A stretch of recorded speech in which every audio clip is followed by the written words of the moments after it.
Praise the lord. ఆదికాండము 12వ అధ్యాయము. యెహోవా, నీవు లేచి నీ దేశము నుండి, నీ బంధువుల యొద్ద నుండి, నీ తండ్రి ఇంటి నుండి బయలుదేరి నేను నీకు చూపించే దేశమునకు వెళ్ళుము. నిన్ను గొప్ప జనముగా చేసి నిన్ను ఆశీర్వదించి నీ నామమును గొప్ప చేయుదును.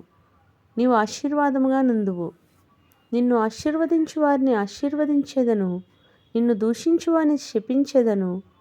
భూమి యొక్క సమస్త వంశములు నీ యందు ఆశీర్వదించబడునని అబ్రాముతో అనగా, యెహోవా అతనితో చెప్పిన ప్రకారము అబ్రాము వెళ్ళెను. లోతు అతనితో కూడా వెళ్ళెను. అబ్రాము హారాను నుండి బయలుదేరినప్పుడు 75 ఏండ్ల ఈడువాడు.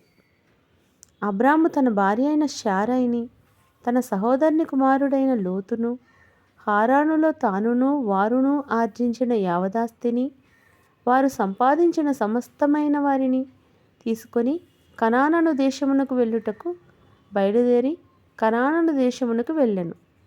అప్పుడు అబ్రాము షెకెమునందలి ఒక స్థలము దాకా ఆ దేశ సంచారం చేసి మోరే దగ్గరనున్న సింధూర వృక్షం వద్దకు చేరెను. అప్పుడు కనానీయులు ఆ దేశంలో నివసించిరి. యెహోవా అబ్రామునకు ప్రత్యక్షమై, నీ సంతానమునకును ఈ దేశం ఇచ్చేదనని చెప్పగా, అతడు తనకు ప్రత్యక్షమైన యెహోవాకు ఒక బలిపీఠము కట్టెను.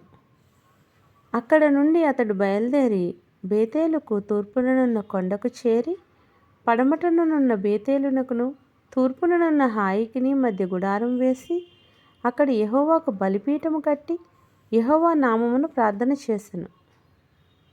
అబ్రాము ఇంకా ప్రయాణము చేయుచు దక్షిణ దిక్కుకు వెళ్ళెను.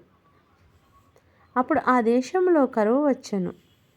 ఆ దేశంలో కరువు భారముగానున్నందున అబ్రాము ఐగుప్తు దేశంలో నివసించుటకు అక్కడికి వెళ్ళెను. అతడు ఐగుప్తులో ప్రవేశించుటకు సమీపించినప్పుడు అతడు తన భార్య అయిన శారాయితో, ఇదిగో నీవు చక్కని దానివని ఎరుగుదును.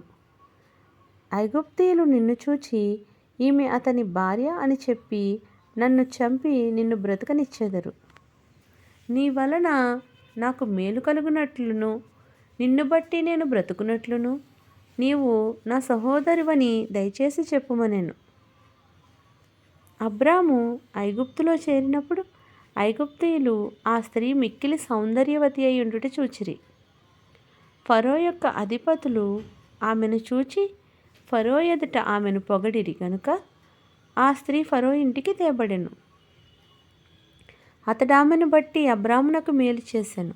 అందువలన అతనికి గొర్రెలు, గొడ్లు, మగగాడిదలు, దాసులు, పనికత్తెలు, ఆడుగాడిదలు, ఒంటెలు ఇయ్యబడెను.